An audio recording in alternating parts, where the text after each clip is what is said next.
Bom dia.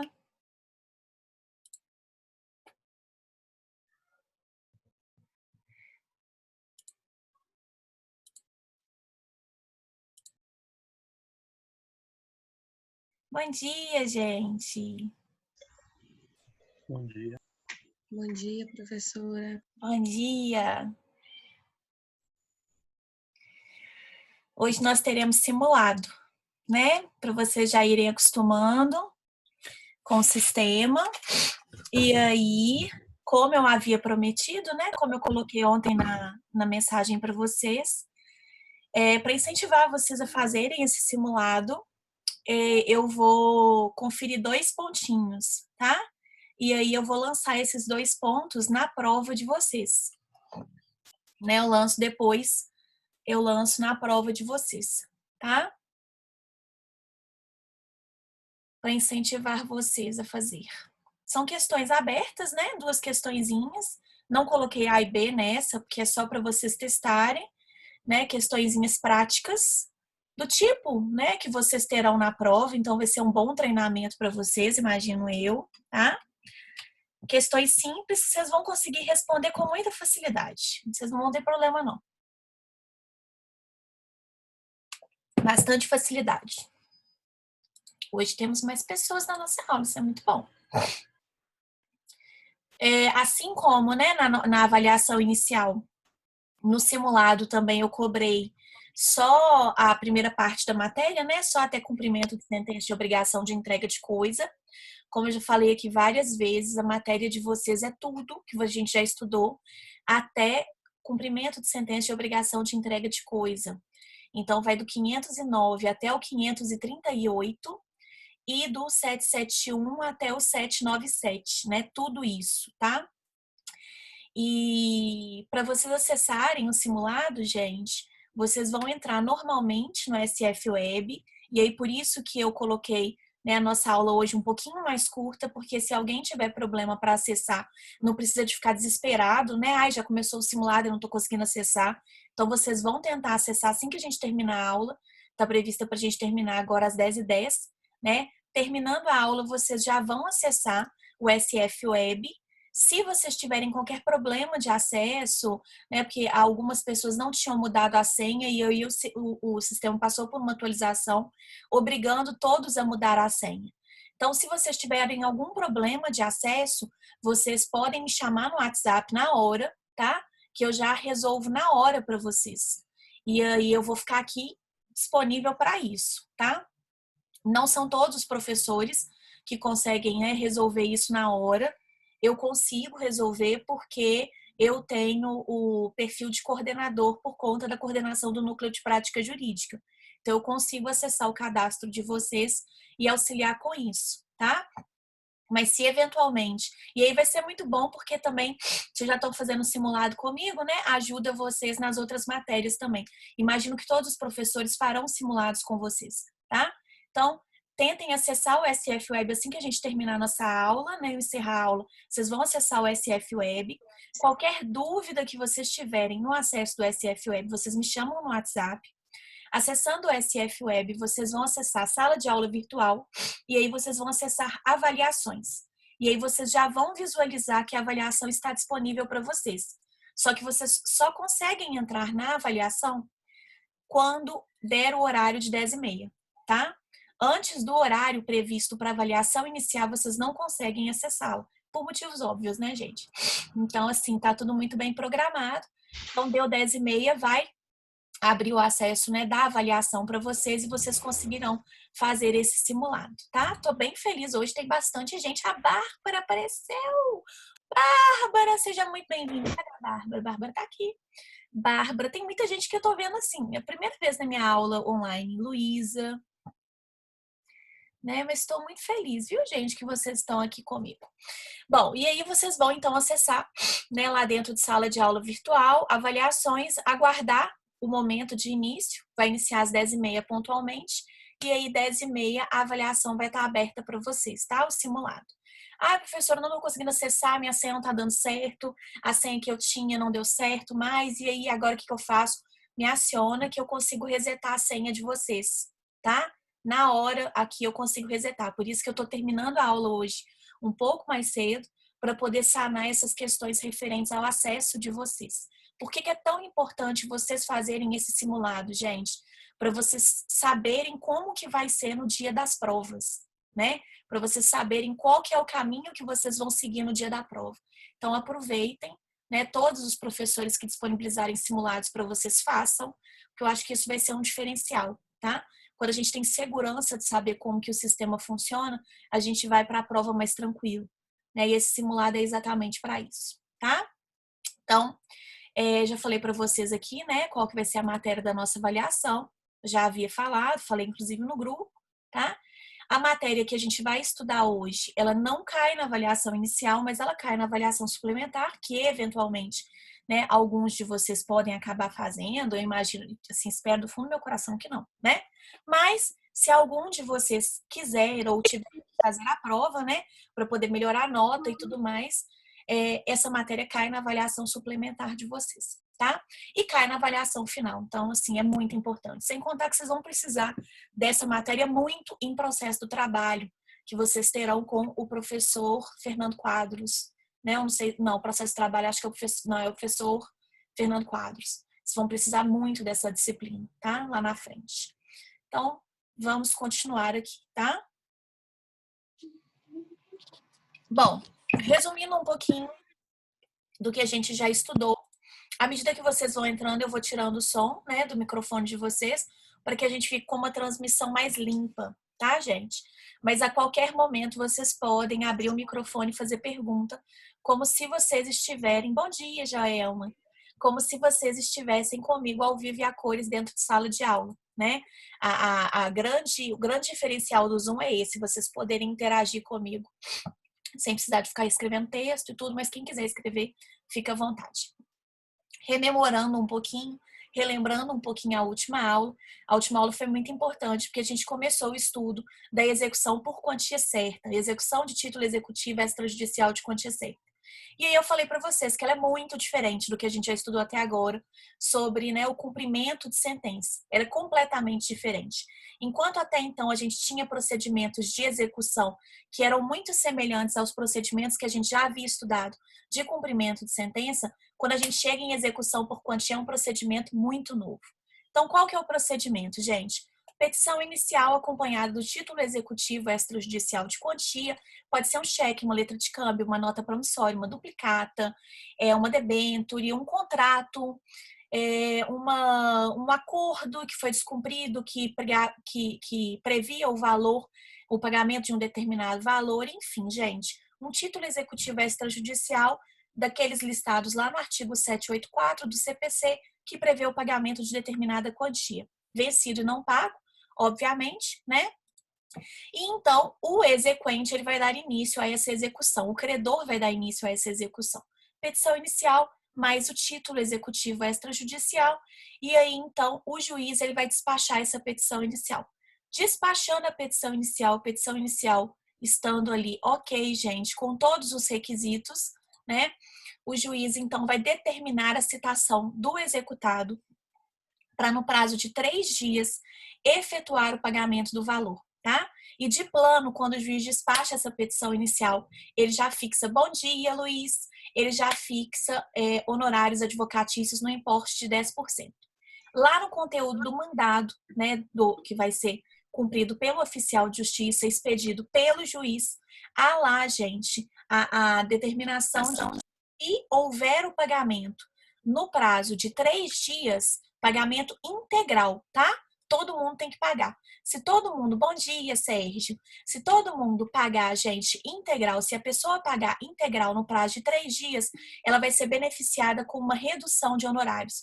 Então, os honorários que foram fixados em 10%, eles serão reduzidos aí a 5%. Bom dia, Douglas. Serão reduzidos a 5%, tá? Se por um acaso não houver o pagamento no prazo de 3 dias, a gente vai passar para os atos expropriatórios e esse valor de honorários que já foi fixado em 10% poderá chegar até 20%, tá? Do valor ali da execução.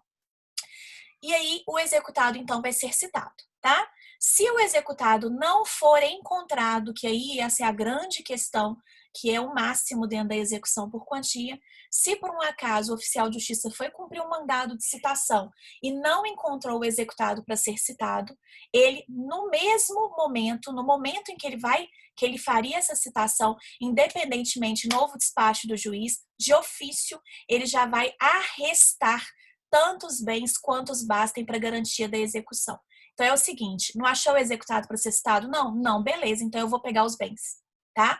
Por que é que existe esse arresto, gente? O arresto, ele já é uma pré-penhora, tá? E além de ser uma pré-penhora, né, de já ali designar os bens que vão suportar essa execução previamente, ele também acaba fazendo com que o executado ele apareça, se por um acaso esse executado tiver com planos de se esconder para poder não ser citado. Por quê? Porque a partir do momento que os bens do executado já foram ali apreendidos, geralmente esse executado aparece, né? Porque normalmente o executado ele se esconde, achando que por se esconder os bens dele também não serão apreendidos. Lê do engano, né, gente? Nesse caso, o oficial de justiça ele já arresta tantos bens quantos bastem para garantia da execução. E aí o que acontece? Nos 10 dias seguintes, o oficial de justiça vai retornar lá 2 vezes, né? Em 2 dias diferentes. E aí, se houver suspeita de ocultação e não encontrar o executado, ele vai promover, então, a citação por meio de hora certa, tá, desse executado. Se ficar frustrada, gente, a citação pessoal ou a citação por meio de hora certa, é possível, então, que haja citação por meio de edital, tá? E aí, uma vez tendo sido feita essa citação por edital, aquele arresto, aquela pré-penhora, será convertida em penhora de bens, né? Foi isso que a gente estudou na última aula. E aí, qual que é também a grande questão do arresto? O arresto, gente, assim como a penhora, ele gera direito de preferência no recebimento do crédito. E eu até dei um exemplo para vocês, tá? Se, por exemplo, gente, foi feito um arresto pela Luísa, tá? Em relação aos bens da Tati, no dia 29 de abril, e aí a Joelma penhorou os mesmos bens que foram arrestados pela Luísa no dia 3 de maio, a Luísa ela vai ter preferência no recebimento dos créditos, né? Se esses bens, por exemplo, forem levados a um leilão, enfim, ela vai receber antes da Tati, por quê? Porque ela tem a penhora, mas ela tem o arresto, né? O arresto ele gera um direito de preferência, ele é uma pré-penhora. Então, já que ela arrestou primeiro do que a penhora que foi realizada depois, quando esse arresto for convertido em penhora depois da citação, né, do executado, ele vai retroagir a data em que foi realizado o arresto. E aí, gente, o que vai acontecer? A Luísa, que fez primeiro o arresto, ela vai receber antes do que a Tati, que só fez o arresto, só fez a penhora, né, dos bens da Joelma em 3 de maio. Uai, professora, mas a gente não tinha estudado que a penhora mais antiga recebe primeiro? Sim, só que o arresto, gente, é uma pré-penhora. Então, se por um acaso foi realizado um arresto antes daquela penhora, a pessoa que fez aquele arresto, o exequente que promoveu aquele arresto, vai receber antes do que o exequente que promoveu a penhora depois. Uai, professora, mas não é só depois que o arresto é convertido em penhora? Sim, só depois da citação. Só que ele pode ser convertido em penhora até depois daquela outra penhora que foi feita pelo outro exequente. Só que o que vai acontecer, gente? Vai retroagir a data em que foi realizado o arresto. Então, vai ficar como se tivesse sido feito o arresto naquela época, tá? Essa que é a grande questão aí do arresto, né? O arresto, ele vai gerar um direito de preferência. Então, se o bem foi primeiro arrestado, depois ele foi penhorado para outra pessoa, né? Outro exequente fez a penhora, aquela pessoa que primeiro fez o arresto vai receber antes do que a pessoa que fez a outra penhora, mesmo que esse arresto seja convertido em penhora e essa nova penhora seja posterior à outra penhora que já foi realizada no bem. O que vai ser levado em consideração, gente, é a data em que foi realizado o arresto, tá? Isso é super importante, a gente falou bastante disso na última aula. E aí, eu expliquei para vocês, né, as possibilidades que o executado tinha, devidamente citado, o executado ele poderia, então, no caso, cumprir a obrigação, pagar a execução, ele poderia requerer o parcelamento no prazo que ele teria para poder oferecer os embargos, né? Os embargos eles constituem a defesa do executado no processo de execução, então ele poderia também oferecer uma proposta de parcelamento de 30% de entrada e o restante parcelado em até 6 vezes. Se por um acaso deixar de pagar alguma das prestações, vencimento antecipado da dívida e ainda com uma multa de 10%. E aí a gente já parte direto para os atos expropriatórios. Como pode acontecer também nele ficar inerte, né? Se o executado ficar inerte, direto os atos expropriatórios. Quais são os atos expropriatórios? A gente tem a penhora de bens, né? Que é uma constrição mais expropriação, e essa expropriação ela pode se dar através de adjudicação, alienação de bens ou apropriação de frutos e rendimentos de bens, tá? Então foi basicamente isso que a gente estudou na última aula. Aí nós vimos também a questão relativa à penhora, né? Eu falei para vocês que a penhora é uma constrição mais expropriação, é um ato executivo, né? Ela tem qual que é a necessidade, para que existe a penhora, quais são os efeitos dessa penhora. A gente tem efeitos processuais de garantia do juízo, ou seja, de trazer segurança para aquela determinada execução, de individualizar também, já escolher, né, quais são os bens que vão suportar aquela execução, tá? E também de gerar direito de preferência, né? Esse é um dos efeitos mais importantes da penhora. Tá? Principalmente quando a gente tem o mesmo bem sofrendo diversas sucessivas penhoras. Para poder estabelecer quem vai receber antes de quem, é necessário, então, que a gente verifique quem tem a penhora mais antiga. Lembrando que, se neste caso houver um arresto anterior a uma penhora, esse arresto, a pessoa que fez o arresto, ela vai ter ali preferência no recebimento dos créditos.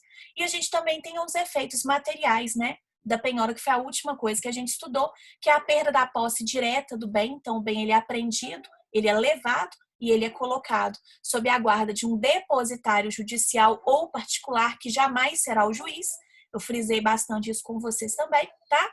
E nós vimos também que a penhora, ela torna ineficaz qualquer ato de alienação ou de oneração de bens. Se por um acaso, gente, um bem penhorado for vendido, qual que é a pior fraude que nós estudamos, que vai caracterizar esse momento da venda de um determinado bem que já está penhorado, que cai na nossa prova, inclusive, né? É matéria da nossa prova. O que é? O pior de todos, naquela escadinha da maldade que eu desenhei no quadro para vocês, quando a gente ainda estava lá na faculdade, sem essa loucura toda de Covid-19. Qual que é, gente? O pior de todos. Alienação de bem penhorado. Exatamente, tá? É o pior de todos na escala da maldade, né? Ato atentatório à dignidade da justiça, tá? Então, é um efeito material super importante da penhora. Feito isso, né? Vamos para a matéria de hoje, seguindo, tá? Objeto da penhora. Sobre quais bens que a penhora ela vai recair? Tanto os bens quanto os bens têm a garantia da execução. Então, gente, enquanto não for, né, ali totalmente satisfeita a execução, enquanto não houver o pagamento, o valor total da execução, que inclui o valor principal, atualização, juros, correção monetária, honorários de advogado e custas processuais, enquanto não houver o pagamento do valor total, eu ainda vou atrás de outros bens passíveis de penhora, tá? Então, até que se esgote ali, gente, o pagamento do valor total do crédito, que inclui principal, juros, correção monetária, honorários e custas processuais, né? Acaba que esse valor fica bem rechonchudinho, né? Fica bem volumoso. Enquanto não houver o pagamento integral desse valor, eu vou correr atrás de bens passíveis de penhora, tá? Entretanto, né, existem alguns bens, gente, que são impenhoráveis, tá? A gente começa a falar a respeito de bens impenhoráveis a partir do artigo 833 do Código de Processo Civil. E aí vocês vão observar que eu mandei para vocês hoje, né, no grupo, duas matérias muito importantes, que tem tudo a ver com o momento que a gente está vivendo, tá? A questão da penhora de dinheiro nas execuções fiscais, até que a execução fiscal a gente nem vai tratar tanto, mas eu acho que é importante vocês saberem que vocês ainda vão estudar essa matéria lá em Direito Tributário, né? Então, é legal a gente saber que o momento que a gente está vivendo está tendo uma flexibilidade com relação à questão da penhora em dinheiro, tá? Para empresas, enfim, dívidas da União, dos estados e dos municípios. E eu falei para vocês também lá no grupo, gente, eu coloquei para vocês uma notícia muito importante. Uma outra notícia referente à questão das pessoas que estão sem pagar financiamento em virtude aí da Covid-19, né? Ou mesmo outros tipos de financiamento de imóvel, né, financiamento de bens em geral. Se já tiver sido feito o pagamento, gente, de 50% do valor do financiamento, essas pessoas elas terão uma carência, né, durante o prazo da pandemia, durante o período da pandemia, tá? E elas não poderão perder o bem. Se vocês depois, né, observarem, gente, no Facebook tem alguns sites de leilão e tem uma quantidade muito grande, tá? De leilões acontecendo durante esse período de pandemia, né? Acredita-se, né? Eu acredito que sejam ações anteriores a esse período que a gente teve agora, né? De isolamento, distanciamento social. Mas vocês vão observar que o número tem crescido bastante, tá? A gente está tendo uma quantidade muito grande de leilões, né, particulares principalmente. É possível leilão particular? Depois eu vou explicar isso para vocês. E aí, esse projeto, né, de lei, ele é bem importante porque ele traz uma certa segurança para a pessoa com relação ao bem dela, tá? Então, são duas notícias que eu coloquei lá no grupo, depois vocês leem que elas são bem importantes. E aí, retomando, então, gente, a questão dos bens impenhoráveis, né? A gente tem algumas ponderações a serem feitas.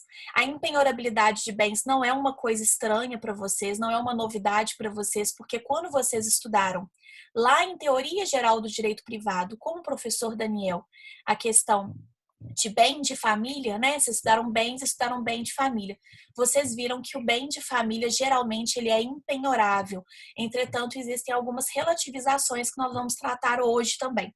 E não só o bem de família é impenhorável, gente. Nós temos alguns bens que estão listados lá no artigo 833 do Código de Processo Civil, que seriam impenhoráveis também, tá? Seriam bens impenhoráveis, pelo menos a princípio, tá? Seriam absolutamente impenhoráveis. Embora eu também vou falar de algumas flexibilizações que vêm acontecendo por parte do próprio STJ. Mas são bens impenhoráveis, gente, bens inalienáveis e declarados por ato voluntário não sujeitos à execução. Então, por exemplo, o bem de família, tá? E o bem de família voluntário, né? Vocês estudaram lá em bens, bem de família legal e bem de família voluntário. O bem de família legal, gente, ele vem da Lei 8.009 de 90, tá? Que instituiu de forma assim obrigatória, né, uma proteção para o bem. Se a pessoa ela só tem um bem, aquele bem é utilizado para a moradia dela e da família dela, aquele bem ele não poderia ser penhorado, salvo se aquele bem for utilizado para pagamento, para garantia de uma dívida, tá? Então, se por um acaso você é fiador de alguém, seu bem de família pode ser penhorado? Pode, porque você deu o bem de família em garantia. Se, por exemplo, você faz um contrato, uma hipoteca, tá? Ou seja, um empréstimo com garantia real, né? E aí você deu aquele bem, o seu bem de família em garantia daquele empréstimo. Seu bem de família pode ser penhorado se por um acaso não houver o pagamento da dívida? Sim, e será, tá? Então, existem algumas relativizações, mas, né, foi instituída uma proteção aí automática ao bem de família, uma proteção legal.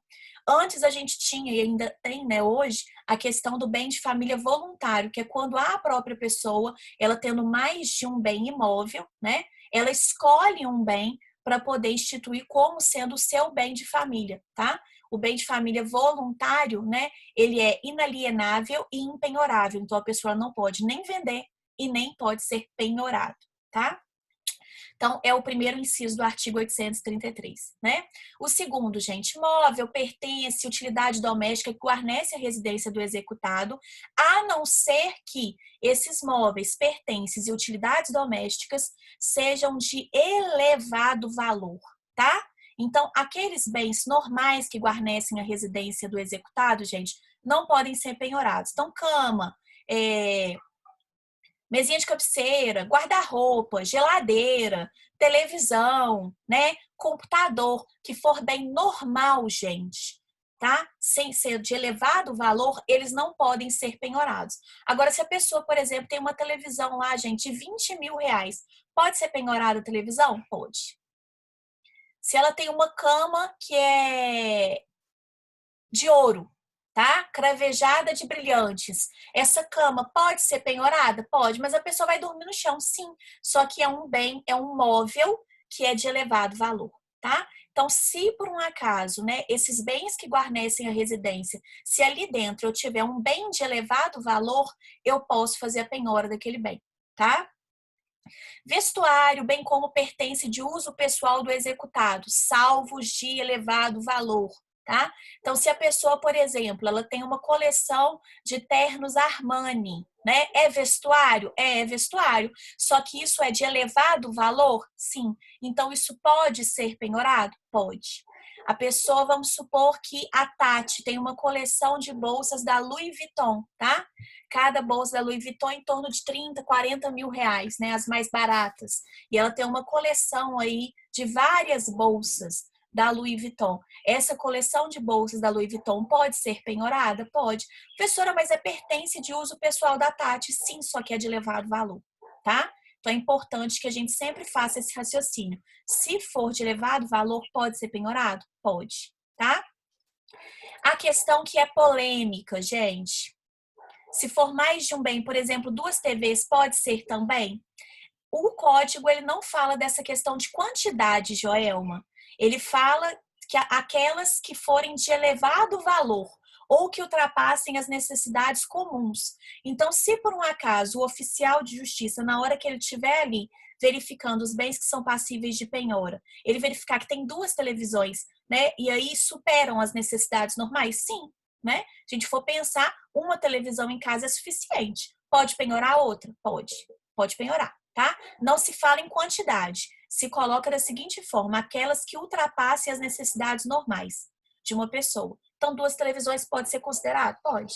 Uma delas pode ser penhorada? Pode, tá? Pode sim. Bom, e aí vem a grande questão polêmica, tá? Que eu até coloquei para vocês no Saiba Mais. Eu acho que é legal vocês depois darem uma olhadinha, né? Porque ela é bem interessante. Deixa eu melhorar a luminosidade aqui, tô precisando de um fantasma. Vencimento, subsídio, soldo, salário, remuneração, provento de aposentadoria, gente, não pode ser penhorado, tá?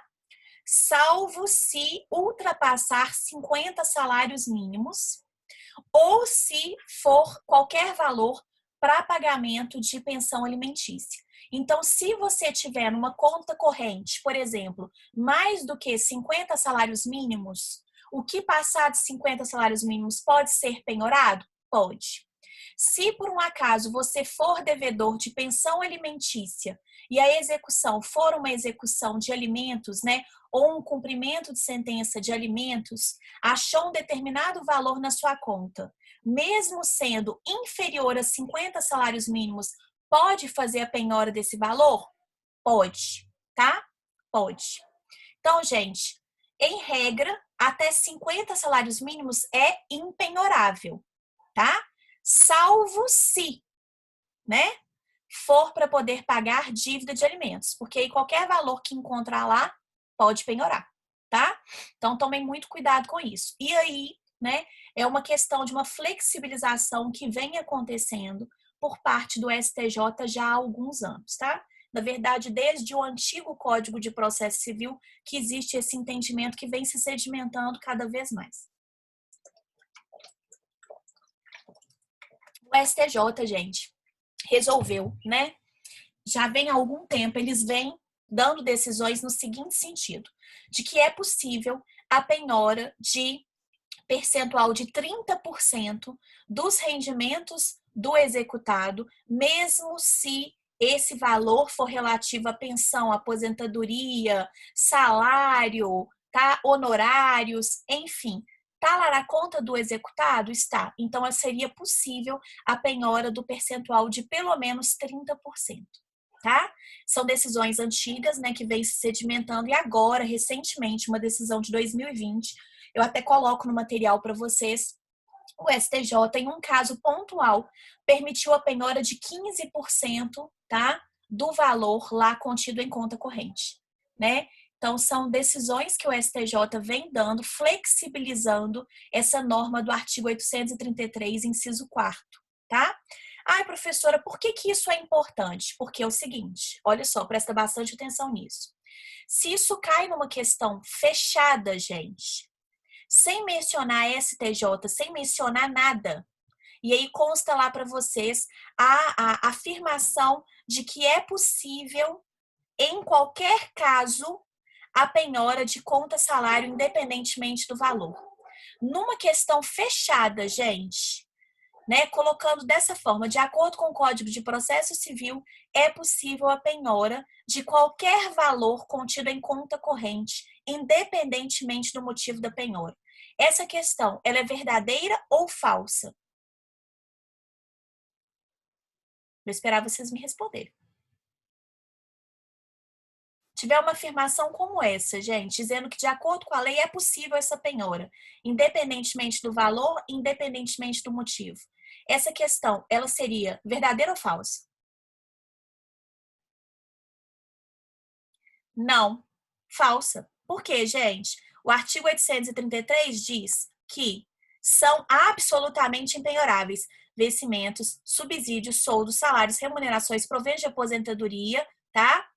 Destinadas à manutenção, seria impenhorável. Só é possível a penhora de valores contidos em conta corrente, independentemente do valor, em sede de pagamento de pensão alimentícia e se por um acaso a quantia que tiver lá superar 50 salários mínimos. O que superar 50 salários mínimos, né, o que tiver a mais, aí sim eu posso penhorar. Então, uma afirmativa como essa, gente, de acordo com o CPC, ela é falsa. Agora, se eu fizer a mesma pergunta utilizando o posicionamento do STJ, já começa a ficar verdadeiro, olha só. De acordo com posicionamentos recentes do STJ, é possível penhora de percentual de salário, independentemente do motivo da execução. Olha só para vocês verem como que muda completamente o sentido da questão. Então, vocês têm que ficar muito atentos com relação a isso, gente. Se eu faço, por exemplo, uma pergunta como essa, numa questão aberta, tá? Para você me falar a respeito da questão da impenhorabilidade de salário, vocês têm que me falar tanto o posicionamento que está aqui no Código de Processo Civil, da impenhorabilidade absoluta, quanto o posicionamento do STJ. Ah, professora, mas por que eu tenho que falar do posicionamento do STJ? Porque eu estou falando com vocês, né? Isso não é algo desconhecido. De acordo com a lei, é absolutamente impenhorável? Sim, mas nós já temos várias decisões do STJ no sentido da possibilidade de percentual, penhora de percentual que varia de 15% a 30%. Então, vocês têm que ficar espertos com relação a isso, gente. Muito espertos, tá? Cuidado com isso. Isso é polêmico, viu, gente? Bastante polêmico. Também seriam absolutamente impenhoráveis, gente, livros, máquina, ferramenta, utensílio, instrumento e qualquer outro bem móvel necessário ao exercício da profissão do executado. Então, hoje, por exemplo, o computador hoje, gente, é absolutamente necessário ao exercício da minha profissão? É.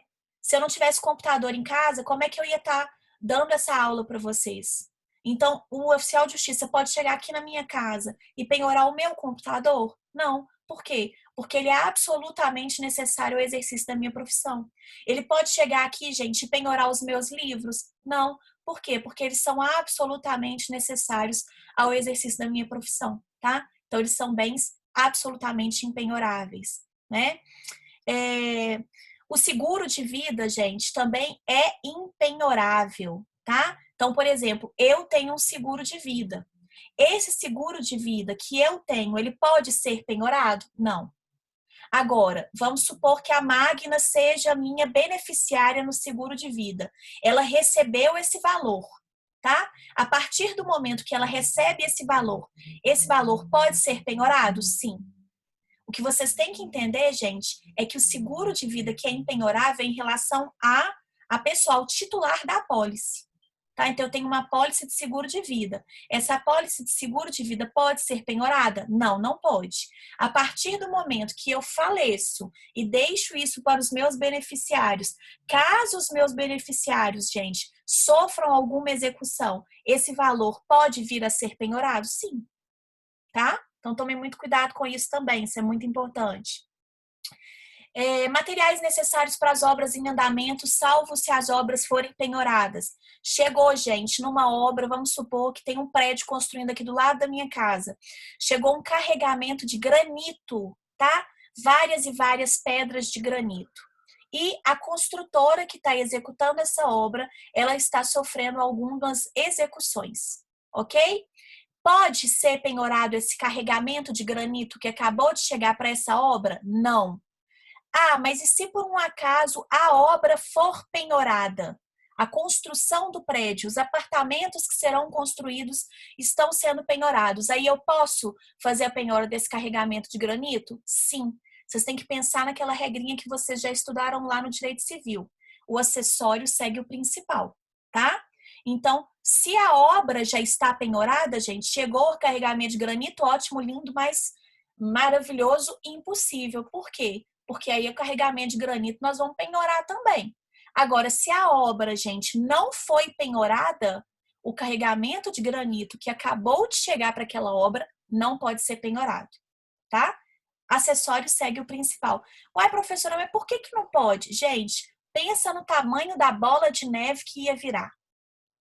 Um empreendimento que ainda não foi penhorado, a gente começar a ter problemas com relação a acessórios, materiais necessários para a execução daquela obra acabarem sendo penhorados, sendo que aquele empreendimento em si ainda não foi. Imagina o tamanho do problema da bola de neve que ia virar. Por isso que existe essa vedação do CPC, tá? Pequena propriedade rural, gente, aquela que é cultivada pela família, também é impenhorável. E a lógica é bastante semelhante à do bem de família, ainda com um diferencial. Além daquela pequena propriedade rural ser utilizada como moradia para a família, dali também ela tira sua subsistência. Vamos pensar no que a gente já estudou, já fazendo uma revisão para a prova. Nós estudamos lá no início, né, do semestre a questão dos princípios que regem a execução. E a gente estudou o princípio da menor onerosidade, menor gravosidade da execução, né? Se a execução puder ser feita de várias formas, ela será feita sempre de forma a trazer menos prejuízo ao executado, tá? Então, aqui nesse sentido é a mesma coisa. Imagina você tirar ali daquela família a sua fonte de renda, a sua fonte de subsistência. Você vai tornar aquela existência daquele executado uma situação incompatível com a dignidade. Então, tome muito cuidado com isso, é muito importante também, tá? Outra questão para a gente poder finalizar, porque a gente já está entrando no último minuto da aula, tá? Quantia depositada em caderneta de poupança até 40 salários mínimos, né? É impenhorável, tá, gente? Até 40 salários mínimos, poupança é impenhorável. O que passar de 40 salários mínimos pode penhorar? Pode. Se for para poder pagar a dívida de alimentos, pode penhorar qualquer valor contido em caderneta de poupança? Sim, pode. Mesma lógica do que a gente falou com relação à conta salário. STJ também entende que é possível penhorar percentual de caderneta de poupança? Também, mesmo entendimento, 15 a 30%, tá? Com isso, gente, né? Hoje a aula é mais curtinha para vocês entrarem no simulado. Saiam daqui, já entrem direto lá no SF Web. Às 10h30 em ponto vai iniciar o nosso simulado, né? Qualquer dúvida que vocês tiverem, problema de acesso, me acionem no WhatsApp, tá bom? Um beijo enorme para vocês. Terça-feira a gente continua, tá, queridos? Beijo! Espero vocês me acionando aqui no WhatsApp, tá? Bom simulado, gente. Beijo!